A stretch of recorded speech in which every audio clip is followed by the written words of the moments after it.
Hello, friends. This is Dave Hurwitz, executive editor at ClassicsToday.com, here with Dave's Faves. And I got one of my faves. That's why it's called Dave's Faves. Not really.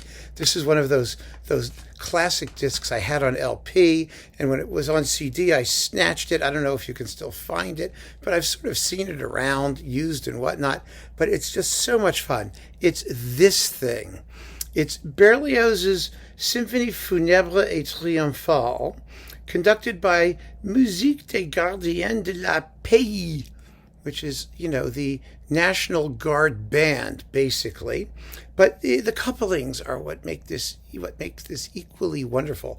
The conductor is Désiré Dondeyne, right? Isn't that who it is? Yes, Désiré Dondeyne. He's amazingly band-like.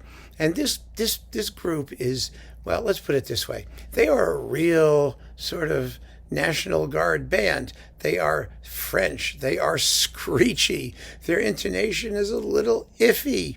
It's so much fun to listen to them. I mean, you really get a sense that this is what the Berlioz particularly must have sounded like. The Berlioz Grande Symphonie, it's Grande Symphonie. Well, he just calls it Symphonie funèbre et triomphale. Okay. It begins with this huge funeral march. Then there's this oration for solo trombone. And then there's the brouhaha happy ending. Now, Berlioz added strings and he added a chorus to this thing for other kinds of performances. But this is the original version. There is no choir, which is a good thing, because the choir is useless. They all just get up there and go, gloire, gloire, gloire, gloire, gloire, gloire, gloire, gloire. Ooh, gloire is great. We're French and we're full of gloire. And it's just, it's so irritating. The tune is great. Da da da da da da da da ba da da da da da da da da bottom. Da da da do do do do do da da da da da da ba da da. It's a college fight song. It's just terrific, and to hear these nice squealy, intonationally challenged woodwinds bleed it out is just the way it's supposed to sound.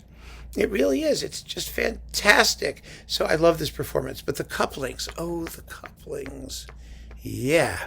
Coupling number 1, Florent Schmitt's Dionysiaques. I love Dionysiaques.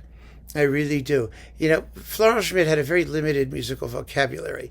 Quite a bit of Dionysiaques can also be found, in his Antony and Cleopatra, or one of those sensual incidental music, tone poem type things. Joanne Folletta recorded it, and I did a video about it, and I compared.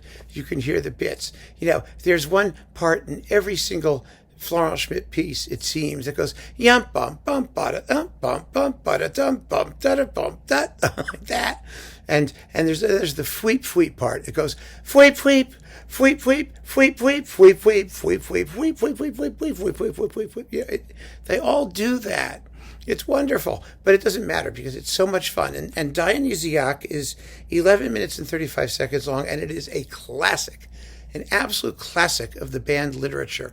It's kind of like the Dance of the Seven Veils arranged for band. It has this very languorous opening. It's just really dreamy, and then all of a sudden it starts to go squeak, squeak, squeak, squeak, squeak, squeak, squeak, squeak, squeak, squeak, squeak, squeak, yum bump, click, click, yum bump, click, click, and then it gets hopping. And once it gets hopping, it really hops. Yum ba da da, do do do do do do do, yum ba da da. Oh, it's just great. It's absolutely fabulous. And this was the recording I got to know the work from, because who had heard of Florent Schmitt and who had heard of Dionysiaques? At least in, Milford, Connecticut, when I was like, 10 or something. And when was this recorded? I don't even know. It doesn't even say in here. That would be convenient if they let us know when it existed from. It's on Calliope or Calliope or whatever you want to call it. It was recorded in 1976. In 1974, so there you go. Yeah, I was like 12, and it was an import, and it was exotic, and it was strange, and you couldn't find the Berlioz. There's the Colin Davis recording was the only one you could get aside from this, and so hearing it done, to the manner born, more or less, was wonderful. And then you get this fabulous little tiny piece at the end, Quelques chorales pour des fêtes populaires, by Charles Koechlin. Yeah, our favorite, the Jungle Book guys, Charlotte Koechlin. These are just they're brief. They run from 1 minute to 3 minutes. Brief little fanfares. A group of 4 of them, and they're just charming. And you could use them for all kinds of, quotidian circumstances where you need a fanfare. These are quite handy. But it's a wonderful program of unusual and distinctive French band music played by unusual and distinctive French people. And, you really can't ask for better than that. So again, it's Musique des Gardiens de la Paix under Désiré Dondeyne, who, by the way, re-recorded this, I think, on Naïve or some other label with the choir and all that stuff. But I like this one. I like the original, authentic, hometown, original, whatever, cast recording. It's lots and lots and lots of fun.